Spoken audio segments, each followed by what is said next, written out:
Hello everyone, this is Sarita, Assistant Professor of Chemistry, Government Degree College for Women, Begumpet. Today let us learn about thin layer chromatography. In our previous class, we have seen the introduction of chromatography, wherein we have seen the principle involved in chromatography, classification of chromatography, and the various terms which we come across in chromatography. So today, let us learn about one of the most important technique in chromatography, that is thin layer chromatography. Thin layer chromatography, it was first introduced by the scientist Stahl in the year 1958. Before the scientist Stahl, there were other scientists such as Constant, Jordan, Martin. Even they have done a lot of experiment. They have used this technique for the extraction of to separate the components from the plant extract. Now, why this TLC is considered as the most important technique is TLC is one of the simplest, fastest, easiest, and inexpensive of all the chromatography techniques. So it is very simple. That is, we'll see now why it is very simple. And the development is also very fast and it is very easy to handle also. And out of all the other important characteristics, it is inexpensive. That is, it costs very less amount. That means the equipment required is very cheap. And this TLC, it is used in qualitative as well as for the quantitative analysis. Qualitative is we can find out the nature of the components, whereas quantitative analysis is the one where we find out the amount or the concentration of the component which is present in the mixture. So mainly TLC is used to separate the organic compounds and also to purify the compounds. So after separating, we can easily purify the components also present in the mixture. Now, as I said in the last class that in all the chromatography techniques, we have two phases, that is mobile phase and the stationary phase. Now, even in TLC, the mobile phase is, we use liquid as the mobile phase. So here the liquid what we use is a developing solvent. The solvents are used as the mobile phase. And the stationary phase that we use is solid. So solid, it is nothing but a stationary phase where it is coated onto a glass plate. For example, we generally coat the glass plate with a silica gel, which is acting as the stationary phase. Now, the development is mainly performed at atmospheric pressure and at room temperature, and it is mainly taking place only on the flat surface. So as the development is taking place on the flat surface, this TLC, it is also named by other names such as drop, strip spread layer, surface chromatography, and open column chromatography. So why it is drop method? Drop is here we can load the sample in with the help of a capillary tube, and it is in the form of a drop we are loading the sample onto the stationary phase. Then it is strip spread layer, or else we can, the stationary phase can be spreaded on as a strip, that is as a uniform layer on a glass plate. And it is surface chromatography because the separation is taking place only on the surface of the slide. So it is known as surface chromatography. And it is open column. Why open column? Because it is taking place open. That is, we are not closing that slide with any other equipment. So it is open column chromatography. Now, what is the principle behind the TLC? So mainly the components will get separated because they will get separated only because of its adsorption power, which is different for each and every component. So when we load a sample onto the stationary phase, each and every component will have its own adsorption power. So due to that difference in the adsorption, the components will get separated. And you can see here, the component with more affinity towards stationary phase will travel slow. So we will see in the next slide that why it is that is traveling very slowly. So when a component which is having more affinity, that is when it is binding more towards the stationary phase, that component will travel a bit slow.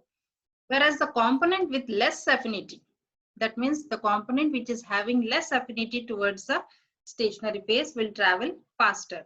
So that is the main principle behind this TLC. So the separation is based on the difference in the extent of adsorption of the components onto the that is the stationary phase. So what are the components what we can use in TLC are? So these are the components. We have TLC plates, microcapillary tubes for spotting. These are the TLC plates. These are the microcapillary tubes which help to load the sample onto the plate. And this is developing chamber. So where we keep this plate after loading the sample, we have to keep this plate inside this chamber. Then iodine chamber and UV lamp. These two are used as detectors for detecting the spots or the components present in the mixture. You can see here, this is the slide. Okay, this slide is loaded with the stationary phase, and these are the capillary tubes. So these capillary tubes are very narrow, which are made up of glass. Now we have to take this capillary tube, and this is the sample that has to be loaded. So just insert the capillary tube into the sample solution, and then because of that capillary action, the sample will enter into the capillary tube. Then what we need to do is we have to take that capillary tube and then load the sample. Just touch the tip of that capillary tube to the plate which is having silica gel. So because of that adsorption power of that silica gel, whatever the sample is present in the capillary tube will be loaded onto the plate. And this is the TLC chamber. So after loading the sample, we have to put that slide in the TLC chamber, which is having the solvent, which is solvent here acts as the mobile phase. Then we'll see step by step how the experiment is carried on. So first thing is we need to have some coating materials. So these coating materials are nothing but the adsorbents, which are acting as the stationary phase. So what are the adsorbents that we use for TLC are? We have both inorganic and organic adsorbents. So inorganic adsorbents are, we can use silica gel, kieselguhr, aluminium silicate, bentonite.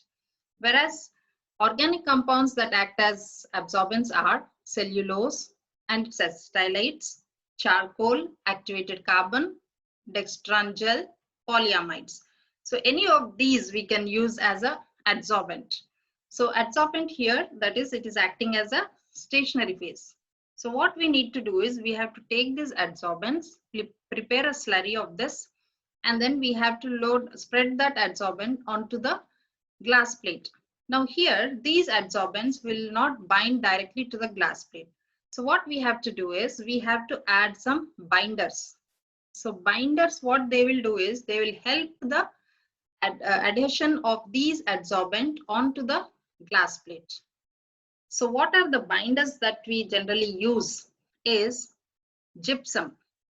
So here you can see gypsum, which is calcium sulfate. This is mainly generally used binder in the TLC.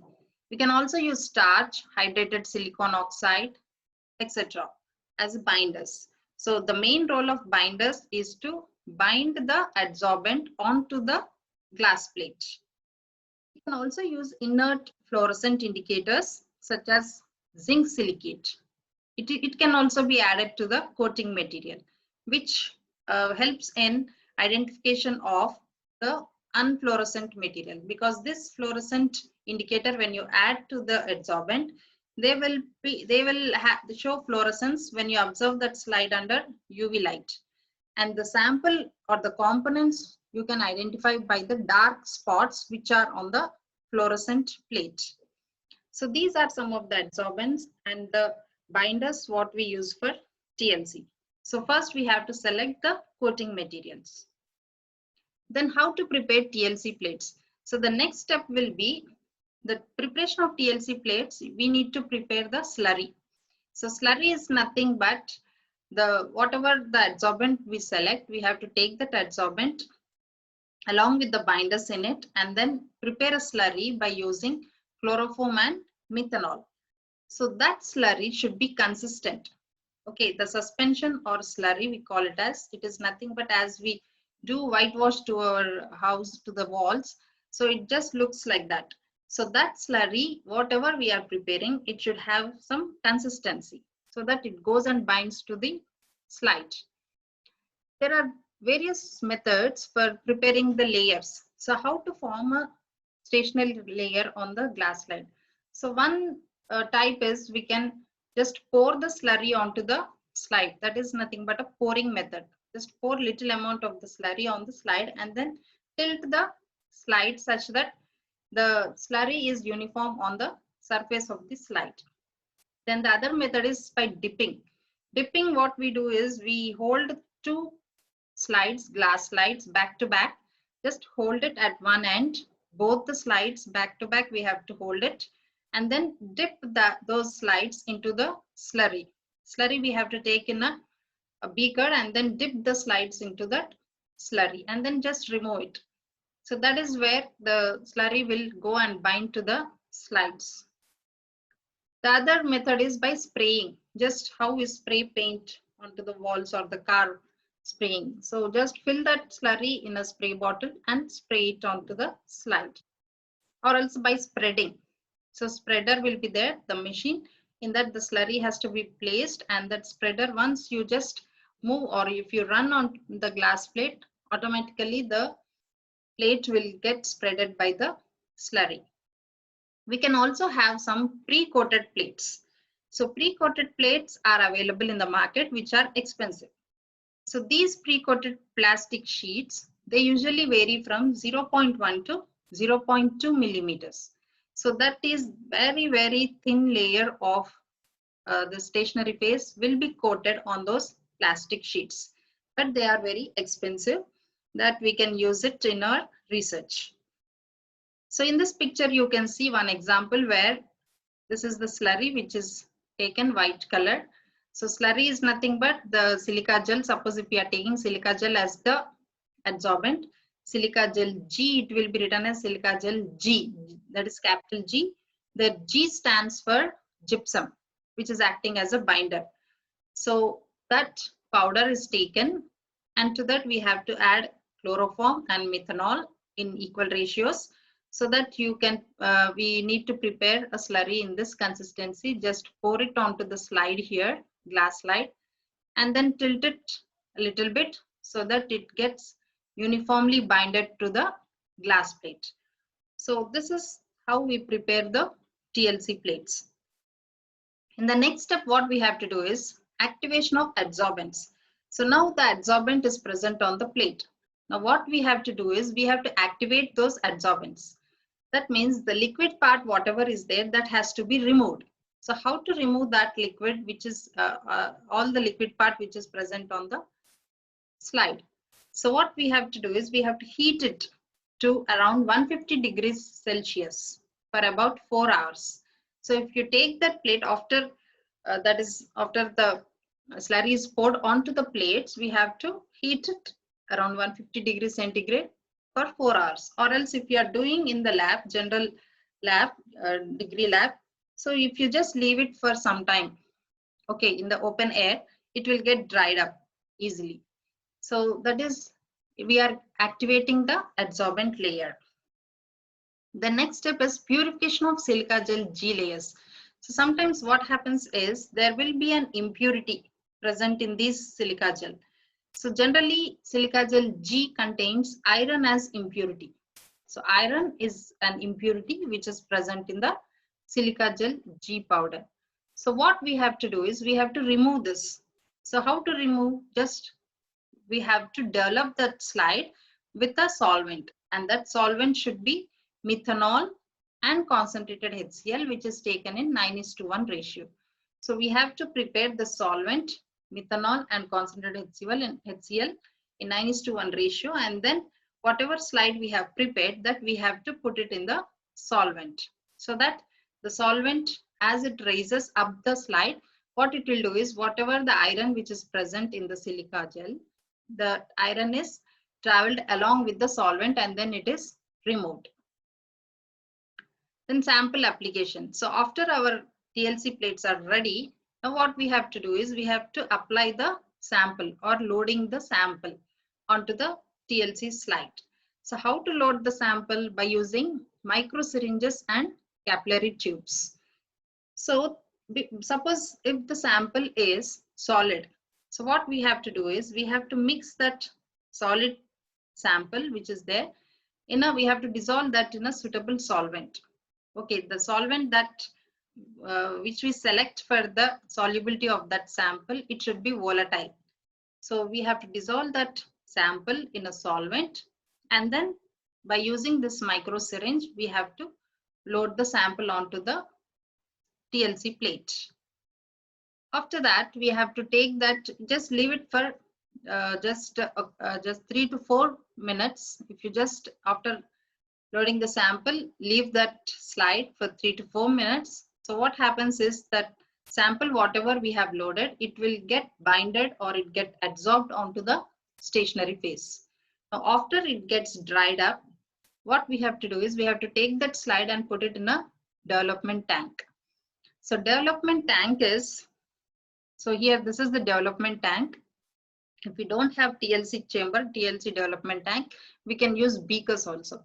So this is a glass beaker. Okay, that glass beaker, we have to take the solvent which is acting as the mobile phase. So generally the solvents, we start with non-polar solvents, diethyl ether, benzene, like that. So take any one of the non-polar solvents, okay, and just up to 1 millimeter of that beaker, we have to take the solvent and then close that beaker with the lid, such that the solvent vapors, the entire beaker gets saturated with the solvent vapors, because all these solvents what we are using are volatile. Now what we have to do is, this is the slide, TLC slide, where we have loaded the sample.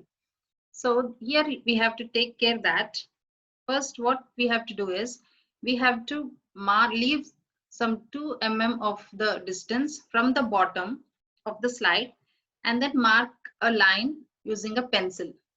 So on that, this is the line which we called as origin line. Now after marking that line, we have to load the sample.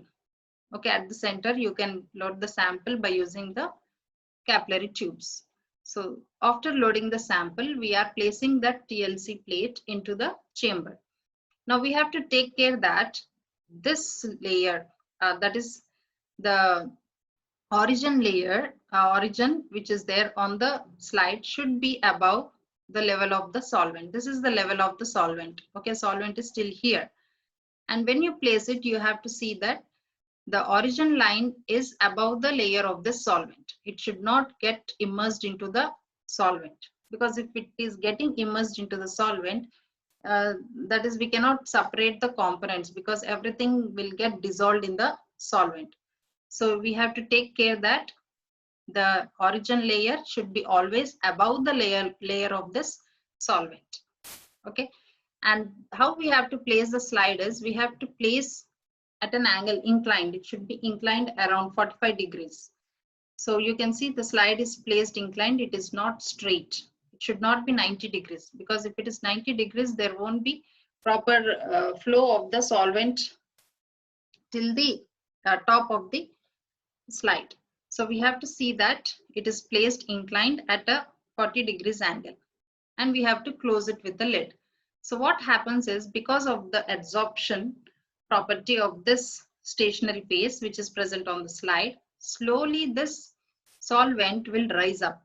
Because of the adsorption, the solvent gets adsorbed onto the slide, and you can see the wetting of the slide, that is the wetness of the slide on when it is immersed into the solvent. So slowly the solvent will be raising up. So when the solvent raises up, it will come in contact with the sample, because sample is placed at the origin line. So as it is raising up, it will come in contact with the sample, and thereby the separation will take place. So we'll see in the next step what are the solvent systems that we can select for TLC. So here the solvent, as I said, it is acting as a mobile phase, and the selection of the mobile phase depends upon the nature of the substance to be separated. So we have to see whether the sample, what we need to separate, is it a polar or non-polar. So based on that, we can select the mobile phase. The nature of the stationary phase used. So here, suppose if we are taking silica gel as the stationary phase, that silica gel is a polar in nature. Okay, so the mobile phase, what we have to select should be a non-polar mobile phase. So it should be non-polar solvent when we are taking stationary phase as the polar, or if we are selecting stationary phase as non-polar, then the mobile phase what we have to start is with the polar one.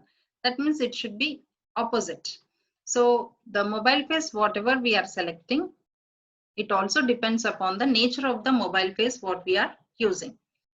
And the mode of chromatography. So in the modes of chromatography, we have ascending chromatography, descending, radial, all those things.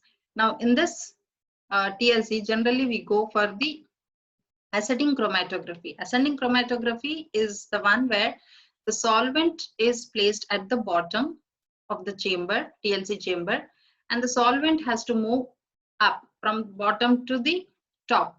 So that is nothing but it is moving up. So it is known as ascending chromatography or ascending development. The nature of separation, that is analytical or preparative. So analytical is just for a minute quantities, we just do the experiment, and if it is preparative TLC, we can easily find out the amount or the concentration of the sample which is present in the mixture. Then solvent used should be of high purity. So whatever the solvents we are using in chromatography, they should be 100% pure. And the solvents what we use here are petroleum ether, benzene, carbon tetrachloride, chloroform. So we can see that generally we are taking non-polar solvents because the stationary phase, generally what we take is silica gel, so which is polar in nature. So the mobile phases, what we select is generally non-polar. We can also increase the polarity by using methanol, water, etc. Or you can take the combination of some polar and non-polar solvents also.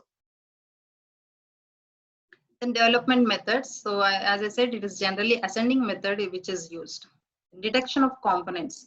So after the experiment, what we have to do is after the solvent has traveled till the 3/4 of the slide, we need to remove that slide and then detect for the components. So after some time, what we can see is we can see some colored components. Okay, so if it is colored components, that we can easily, it is visible to our naked eye. So we can see the color of the components there. The number of colored components will give the number of components which are present. So if we are finding 3 colors in that, so we can say that there are 3 components present in the mixture. Suppose if it is a colorless component, what we have to do?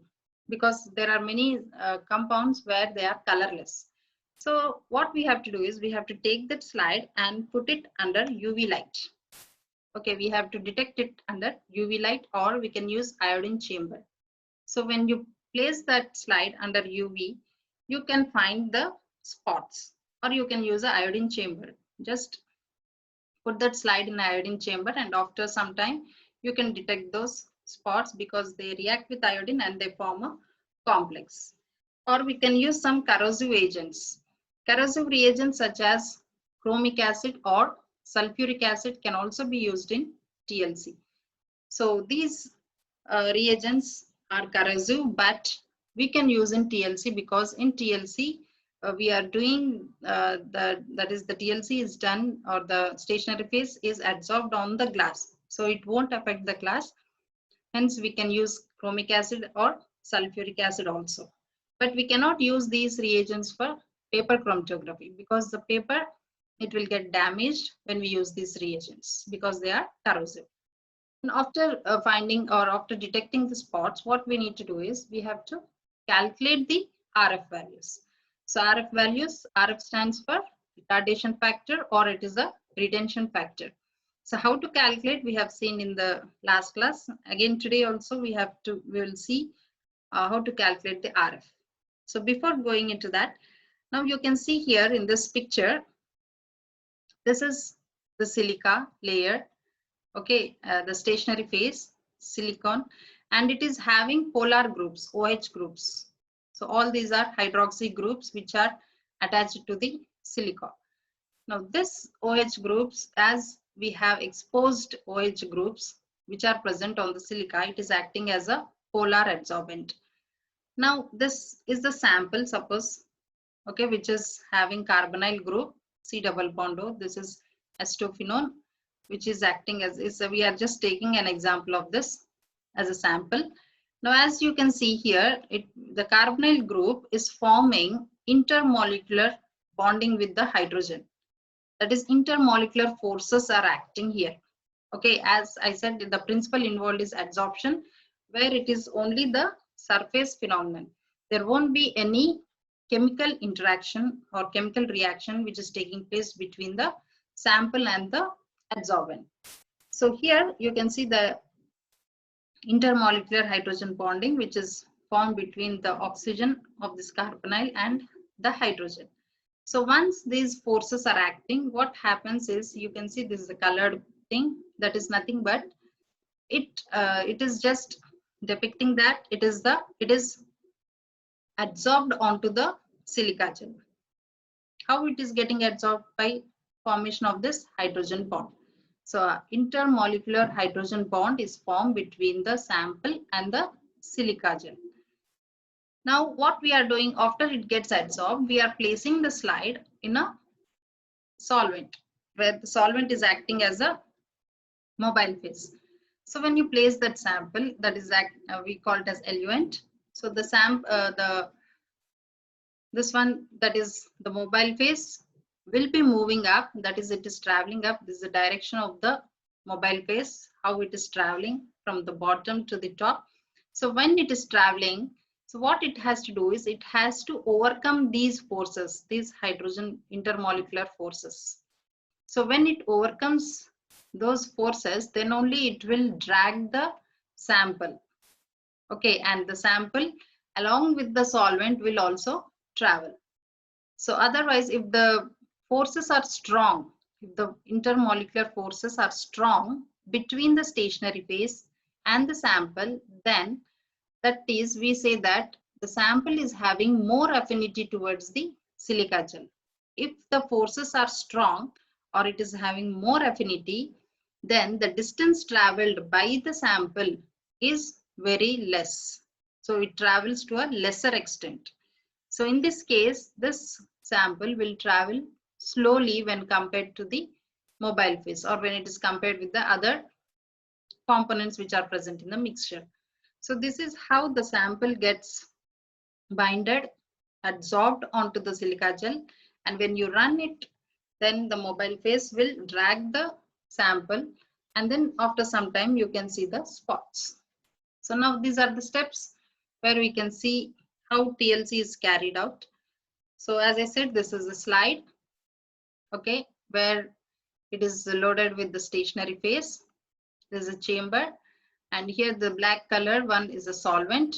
You can see here, this will be the origin line. Okay, this origin line is above the level of the solvent. Then before placing the slide into the chamber, we have to load the sample. So here two samples are loaded simultaneously. You can load either one sample or two samples. So in this picture, there are two samples which are being loaded, and it is inserted into the chamber.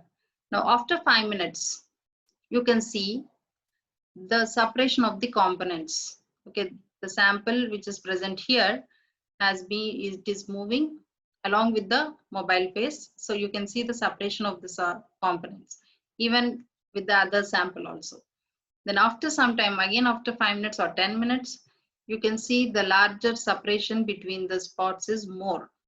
Okay, so after this solvent has traveled up to 3/4 distance, that means it has to travel up to this distance, 3/4 of the slide.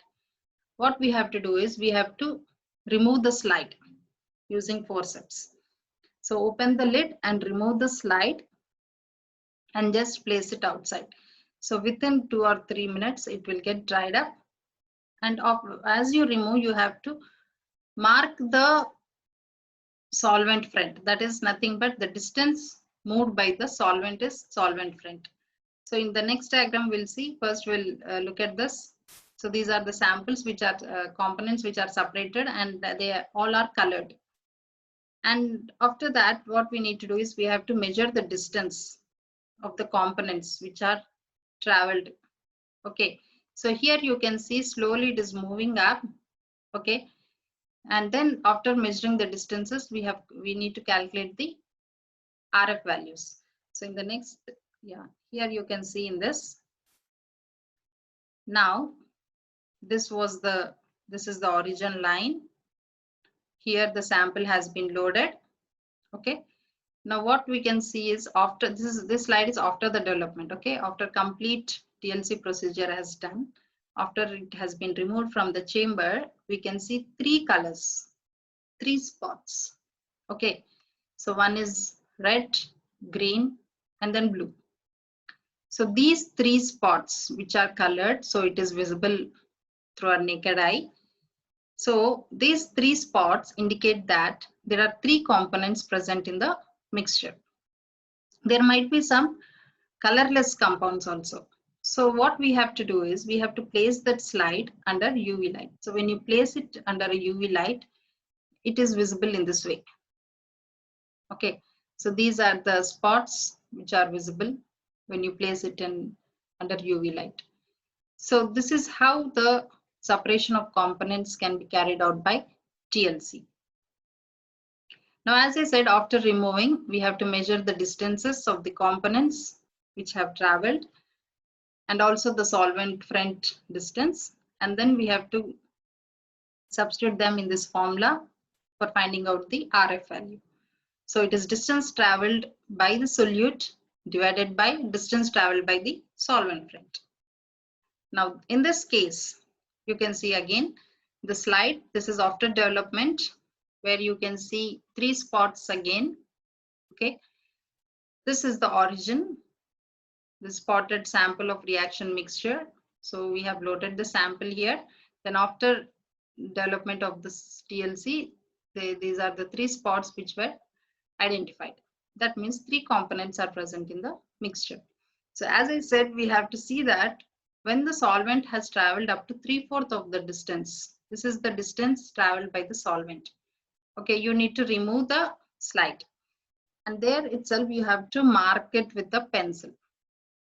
Okay, and that is nothing but the solvent front. So solvent front is nothing but the distance traveled by the solvent from the origin. Okay, everything you have to measure from the origin line only. Now, as there are three spots and we have measured the distances also here, the C component has traveled 1 centimeter, A has traveled 2 centimeters, B 3 centimeters, and the solvent front traveled is up to here. So it is 5 centimeters. It has traveled. Now we have to calculate the RF. So as RF is nothing but the distance traveled by the component divided by the distance traveled by the solvent. So for each and individual components, we need to measure RF value. So RF, first for C component, it is distance traveled by C component is 1. So 1 divided by distance traveled by the solvent, which is 5. So it will be 1 divided by 5, that is equal to 0.2. Then we need to calculate for A also, the component A. The distance traveled by component A is 2, then divided by 5, it is 0.4. Then for B, distance traveled is 3 centimeters divided by the solvent front distance, that is 5 centimeters. So it comes around 0.6. So this is how we have to calculate the RF values. Then we need to compare these RF values with the standard known RF values, okay, which is there in the literature. So by comparing the RF values, we can find out what is the component which is present in the mixture. Now in this case, we can find out which is more polar and which is less polar. So as we have taken silica gel on the slide. As I said, silica gel is polar in nature, okay, and we have taken the mobile phase, a non-polar one. Okay, so what happens is when here you have to remember one point that like dissolves like. So when silica is more polar, then it strongly binds to the more polar components. Okay, so as I said in the starting itself, more the affinity towards the stationary phase, less is the distance traveled by that component. So as the component C has traveled to a lesser extent, that means we can say that C is more polar in nature.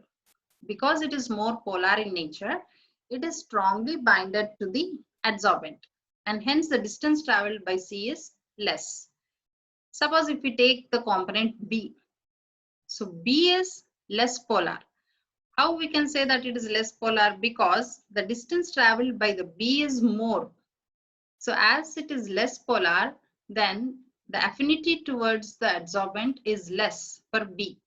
So when the affinity of particular compound is less, then the distance traveled by that component will be more. So that by looking at the distance traveled by each and individual components, we can say that C is more polar and component B is less polar. So this is how we can easily identify the polarity of the components in TLC. Okay, so what we have done first, we have selected the adsorbent. So adsorbents are nothing but acting as a stationary phase.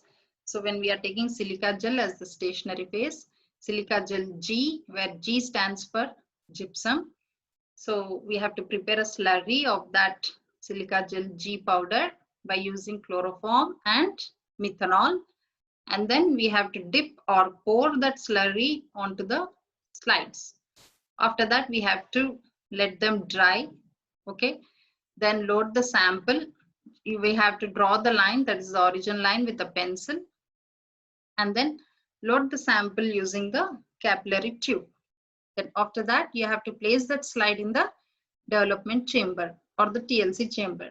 And you have to see that the level of the origin will be above when compared to the level of the solvent. And then you have to wait for some time. You can see the progress of the solvent, that is it will be moving up on the slide. And then after it has traveled to 3/4 distance, we have to remove the slide from the chamber. Then mark this point, that this is the solvent front, with a pencil. Then just leave it for some time, it will get dried up. Then after that, you need to measure the RF values, measure the distances, and then the RF values also. So based on these RF values, we have to check these RF values in the literature, and then you will get to know that what is the component which is present in the given mixture. So if the separation is not enough, suppose if the RF value is around 0.9 or if it is equal to 1, then what we have to do is we have to change the solvent. We have to change the solvent system. You can take the mixture of the solvent, that is polar as well as non-polar solvents mixture, in 1:1 ratio, 1:2 ratio, any ratio. So it all depends, the separation between the components depends upon the solvent what we are selecting.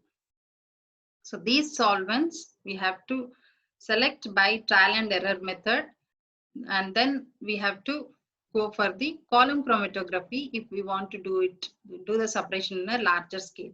So this is for a small scale where we can take a less amount of the sample and then run the TLC. Then how TLC is superior over all the other chromatography techniques? So we'll see one by one. So one is TLC requires very simple equipment. So what equipment we have seen is very simple, just a glass slide, capillary tubes, a chamber. If chamber is not there, you can take beakers also. You need UV light, and then that is add-in chamber. So these are very simple equipment which is available in all the laboratories. So TLC, if you want to do TLC, very simple equipment is required for that. And it is short development time. So short development time, it just takes 15 to 20 minutes for the development. Okay, because we are taking a very small slide. So the developing of the, that is the running of the solvent from bottom to the top, it takes place just within 15 to 20 minutes. So the development time is very less. Wide choice of stationary phase. So we can check the separation of the components by taking different types of solvents, combination of the solvents, and also stationary phase. So stationary phases, as I said, they may be polar or non-polar also. So that depends upon, first thing is you should know the nature of the sample. If it is polar or non-polar, whether it is acidic or basic, then we can select the stationary phase that can be used for TLC. Then early recovery of separated components. So just as I said, it is taking very short development time.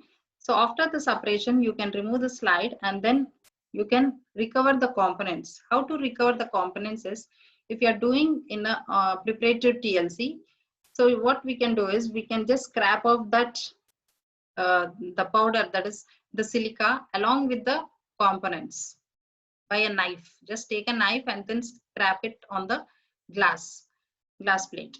So all that should be can be collected in a beaker. Then you have to take some solvent so that the sample gets dissolved in it, filter it, so all the silica gets separated out, and then the sample which is present in the solvent, you just heat it, because all the solvents whatever we are taking are volatile. Just put it on a hot water bath. All the solvent will get volatile, vaporized, and the remaining thing what is left over will be the sample. So this is how it is very easy to separate the components, and also we can recover the components. Then separation effects are superior. Very nice separation can be achieved by changing the solvent systems. Easy visualization of separated compounds. So you can easily visualize, because if it is colored, it is very easy. Just with our eye, we can visualize the components. If it is colorless, we have to take the help of UV light and add in chamber. It is very sensitive. That is when you compare with all the other techniques, it is very fast. So it is very sensitive. Variable thickness of thin layers. So if you change the layers, the uniformity of the layer is also very important while preparing the TLC plates. So if you want to take, that is the sample quantity is more, then what you can do is you can see that the layer of the silica gel to be thick. So if you take the thickness of the layer, that is the thickness, if you increase, then you can easily that is separate the components also. The recovery of the components will be very easy if you do this TLC with a thick layer of stationary phase. Then chemically inert stationary phase. So all the stationary phases, whatever we choose here for TLC, they should be chemically inert. That means they should not chemically react with either the sample or with the mobile phase. So these are some of the points where why we choose TLC over other chromatography techniques. So whenever a sample is given, the best easy method is first to do the TLC. After selecting the solvent by the help of TLC, then we can take that same solvent for the separation, and we can do the experiment by using paper or column chromatography. So the main solvent selection must be done by TLC, which is very, very easy. Then we'll come to the applications of TLC. So what are the applications? In starting itself, I have explained this TLC. It is used to check the purity of the samples. Okay, so you can check whether a sample is pure or not, because all the adulterated food items can be checked by using TLC, whether they are adulterated or they are pure. Then it is also used for identification of compounds like all the other functional groups, that is acids, alcohols, proteins, alkaloids, amines, antibiotics. So all these functional group, organic compounds functional group, can be identified by using TLC. Then to evaluate the reaction process by assessment of intermediates. So here, one of the main use of this TLC is, suppose if you are doing any reaction. Okay, so in that, whether the reaction is progressing or not, that you can check by TLC. At the starting, when you add all the reactants in a, suppose if it is an round bottom flask, RB flask, add all the reactants into that. Okay, so before adding, you have to check the TLC. Then after adding, the reaction mixture is prepared. Then whether the reaction is progressing or not, that we can check by TLC. So after starting of the reaction, just after 5 to 10 minutes, just stop the reaction, that is stop heating the RB flask, and then take a drop of that reaction mixture and do TLC. So if you find any difference from the first TLC, that is before starting of the reaction, that TLC and that RF values and these RF values, if you find any change, then we can say that the reaction is progressing. If we are finding the same RF values or the same distance traveled by the components are same, then we can say that the reaction has not yet progressed. So that is nothing but the reaction course or the intermediates, whatever is formed in any reaction, that we can check by TLC. So same thing again to purify the samples. Then to keep a check on the performance of other separation process. So when we are, there are other separation processes also. So such as column chromatography. So when we just to check whether the components are separated by column chromatography or not, then also we need to perform TLC, because even after separating the components by using column, the next thing what we have to do is we have to check whether it is pure or not by running TLC only. So it is used to check the performance of other separation processes also. So these are some of the applications of TLC. So in this class, we have seen what is the principle behind TLC, what is the stationary phase, and what is the mobile phase which is used in it, and what is the experimental technique, what are the steps we have to follow one by one, and then lastly we have to find out the RF values. So based on those RF values also, we can say whether it is polar or non-polar, and how it is superior when compared with other chromatography techniques and the applications of TLC. So hope you have understood the TLC part. Thank you for watching.